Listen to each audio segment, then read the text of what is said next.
Pemirsa, perdagangan saham di Bursa Efek telah dibuka dan kita akan mencermati kinerja perdagangan saham hari ini.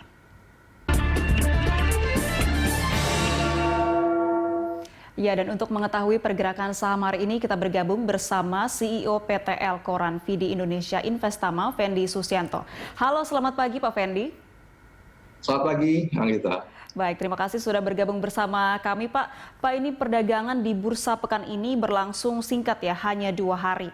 Ya. Karena libur lebaran ini sudah dimulai pada hari Rabu hingga Jumat. Ini proyeksi perdagangan untuk 2 hari ini seperti apa Pak? Nah, kita melihat memang kebetulan juga dari sentimen global maupun regional dalam posisi yang kurang bagus ya. Bursa dalam kondisi tertekan, di samping ini adalah suatu perdagangan dalam minggu yang sangat sempit. Ya. Jadi sudah banyak fokus ke liburan maupun perayaan hari Lebaran maupun perayaan kenaikan Isa Al-Masih.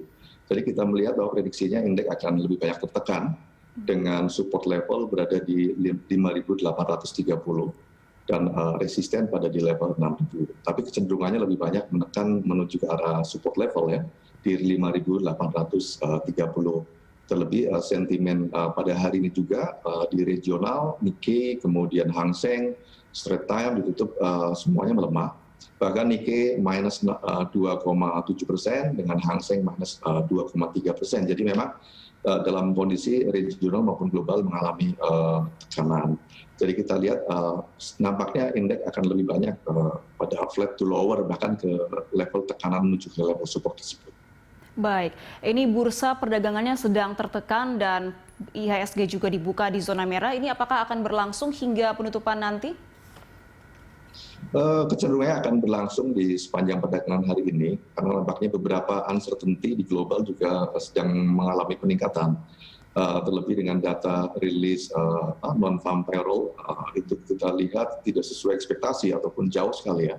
Dari ekspektasi yang hampir 800 ya, kilo menjadi hanya 266.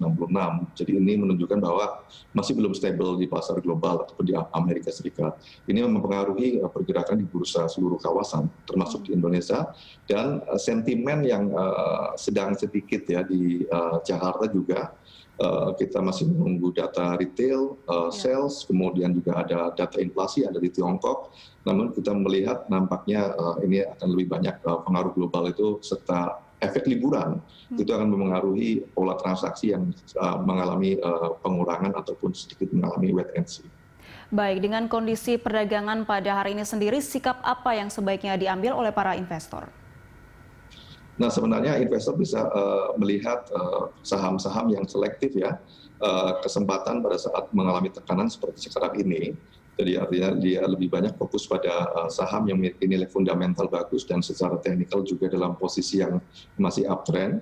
Jadi itu jauh lebih bagus karena indeks juga nampaknya akan lebih banyak tertahan pada support level di 5.800. Pada saat mendekati level support itu adalah waktu yang cukup bagus sebenarnya untuk melakukan koleksi ataupun akumulasi saham yang dilakukan saat ini ya. Jadi artinya kesempatan juga sebenarnya dalam posisi tekanan melakukan akumulasi saham yang bagus. Baik, ini kalau kita berbicara soal sentimen, Pak Fendi, sebelumnya BP Jam Sostek tetap akan melantai di pasar modal setelah sebelumnya memutuskan untuk memangkas sahamnya. Ini apakah menjadi sentimen yang positif untuk perdagangan bursa? Sebenarnya ini adalah hanya mengurangi porsi portfolio. Saya melihat juga ini hanya sebagai bagian kebijakan strategic asset allocation maupun tactical asset allocation. Menurut saya strategi ini adalah strategi yang bagus di tengah-tengah memang pada posisi sebelumnya ada posisi unrealized loss pada BPJS ya, BP Jam Sostek ya. Kita melihat ini adalah bagian untuk melakukan penanganan yang lebih menurunkan faktor risiko. Namun demikian kita lihat pada akhirnya juga akan tetap porsi di saham itu akan cukup besar karena memang beberapa instrumen juga di saham maupun di reksadana terutama ya reksadana campuran reksadana saham itu adalah menjadi penyokong bagi pendapatan ataupun perolehan untuk mencapai target juga pada masa-masa jangka panjang. Baik, Pak Fendi, kalau kita soroti informasi dari dunia perekonomian sendiri, cadangan devisa Indonesia ini pada April 2021 meningkat mencapai 138,8 US dollar. Nah, ini apakah bisa menjadi sentimen pendorong IHSG pada pekan ini? Ya, memang ini adalah suatu rekor tertinggi ya, pencapaian 135 miliar US dollar buat kita. Nah, ini juga sebenarnya menjadikan sentimen positif, hanya saja memang mix dengan sentimen negatif yang lainnya. Jadi artinya indeks lebih banyak tertekan karena faktor-faktor negatif global, regional yang kita lihat dan apabila efek libur panjang dari pekan ini ya. Jadi ini juga membuat nampaknya tertutupi. Namun demikian yang seperti saya sampaikan tadi, sebenarnya ini adalah memberikan katalis positif bagi indeks ya, sehingga lebih bagus bagi investor untuk melakukan akumulasi pada saat indeks mencapai level ataupun menuju ke level support level. Jadi malah kita melihat selective buying pada beberapa saham yang cukup bagus secara fundamental akan lebih bagus dilakukan pada pekan ini. Baik, kalau kita melihat sentimen lainnya Pak Fendi seperti perkembangan COVID-19 secara global, bagaimana pengaruhnya terhadap perdagangan IHSG saat ini? Ya, ini juga pengaruhnya masih cukup besar karena itu yang justru yang dicermati oleh pelaku pasar ya.